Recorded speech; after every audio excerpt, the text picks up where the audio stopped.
Welcome to the class students. आज हम Hobbs की कॉन्फ्लिक्ट थियरी पर चर्चा करेंगे। हॉब्स का पीरियड है 1588 से 1679।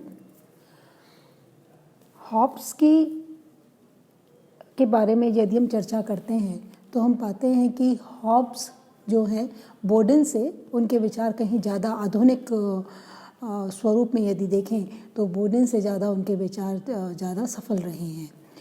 थॉमस हॉब्स जिन परिस्थितियों में काम कर रहे थे, जिन परिस्थितियों का उन्होंने सामना किया, वो परिस्थितियां करीब करीब ठीक वैसी ही थी जो कि 60 साल पहले बोडेन ने अपने जीवन काल में अनुभव की।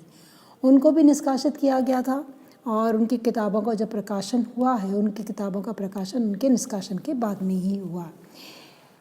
बोडेन हॉब्स जब निष्कासित किए गए तो वो वहाँ पे फ्रांस के अंदर पेरिस के अंदर रॉयलिस्ट कॉलोनी में रह रहे थे और जिस तरह से बोडेन को रॉयलिस्ट लोगों के साथ में जोड़ा गया था, ठीक उसी प्रकार से हॉब्स को भी रॉयलिस्ट लोगों के साथ में जोड़ा है। हॉब्स की यदि हम बात करें तो हम देखते हैं कि हॉब्स ने मनुष्य और प्रकृति की भौतिक अवधारणा को स्वीकार किया है। Hobbes accepted a materialistic conception of man and nature and a rigorously empirical conception of knowledge.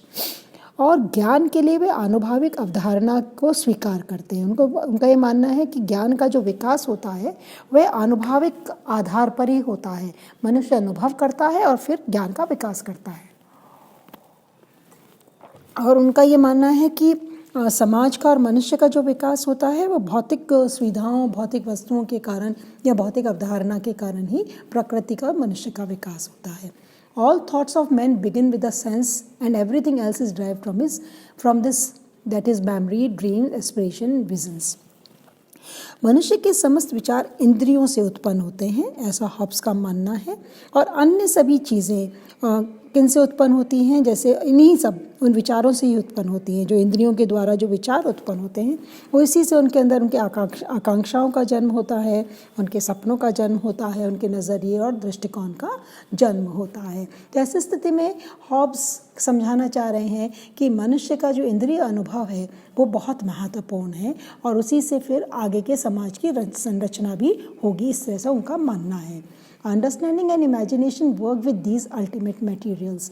वो कहते हैं जो भौतिक वस्तुएं हैं उसके साथ साथ क्या महत्वपूर्ण है? एक तो हमारे अंदर समझ का होना, एक हमारी कल्पना बहुत महत्वपूर्ण है। समझ और कल्पना इन भौतिक वस्तुओं के साथ में ही कार्य कर सकती हैं, स्वतंत्र रूप से इनका कार्य करना संभव नहीं है। Hobbes accepted a materialistic conception of men and nature, which I told you earlier. The essence of animal is found behavioralistically in two kinds of motions. पशुओं के बारे में भी उन्होंने चर्चा की। उन्होंने कहा पशुओं के अंदर जो पशुओं का जो व्यवहार होता है उसमें दो प्रकार के मोशंस होते हैं, दो प्रकार के एक्टिविटीज़ या क्रियाएं होती हैं, जिसमें एक तो महत्वपूर्ण है जैसे कि सांस लेना, खून का संचार होना, और